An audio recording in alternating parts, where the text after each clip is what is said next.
Celicas when I was a kid. You know, as you get older, you tend to do things where you have to go to school, go to work, kind of grow up. But I never lost that passion or love for the Celica. So when I finally thought about things that I'd like to do again, I found this particular Toyota Celica liftback and restored it.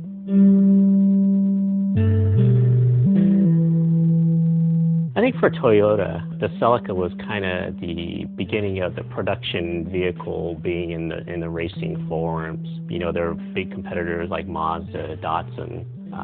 You know, had a number of cars, the Skyline, the Datsun 510. But for Toyota, it originally started with the Corolla, but then branched out into the Celica for the larger engines.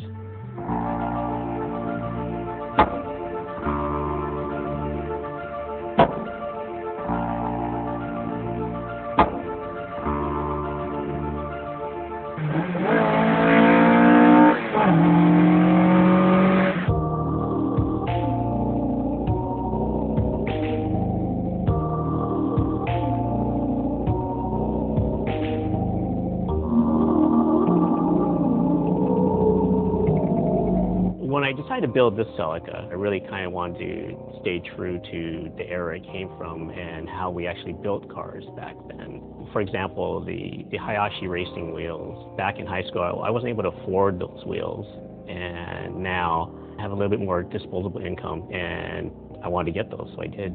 Two of the key muscle cars that were out there were like the Ford Mustang and the Chevrolet Camaro. So the Toyota liftback was actually modeled off the fastback Mustang.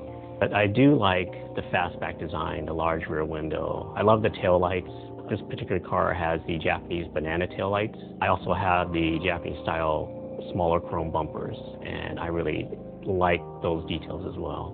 For this Celica that I have, it is lowered. I have 13-inch rims and tires on them. The engine is a fully built 20R, 22R hybrid.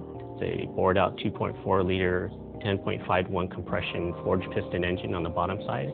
On the top, it's fully ported and polished, stainless steel valves that are oversized, and stage 4 cam. It puts out probably somewhere around 185 horsepower.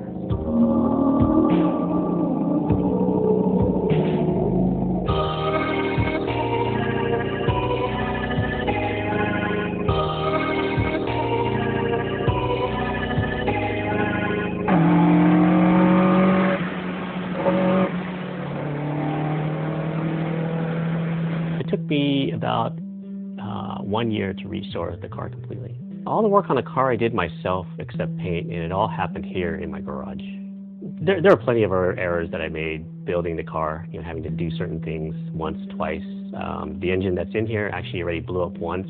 I broke a cam, and that was because I basically used the wrong size bolt to hold the cam down. After restoring the car and finally getting it back together, you know, when I first rolled the car out of the garage to kind of just get the car out into the sun and see some of the detail in the paint, it was a very rewarding feeling.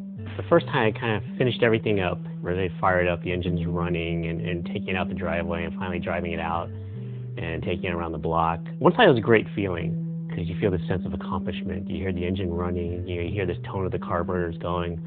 On the other side, you still have this level of anxiety because you just don't know. You know, usually when something breaks, it usually breaks in like the first 10 minutes of when you build something. So once getting it around the block and getting the car running and driving it for probably about 15, 20 minutes, then you have this sense of relaxation. And then the excitement comes in that you really accomplished something.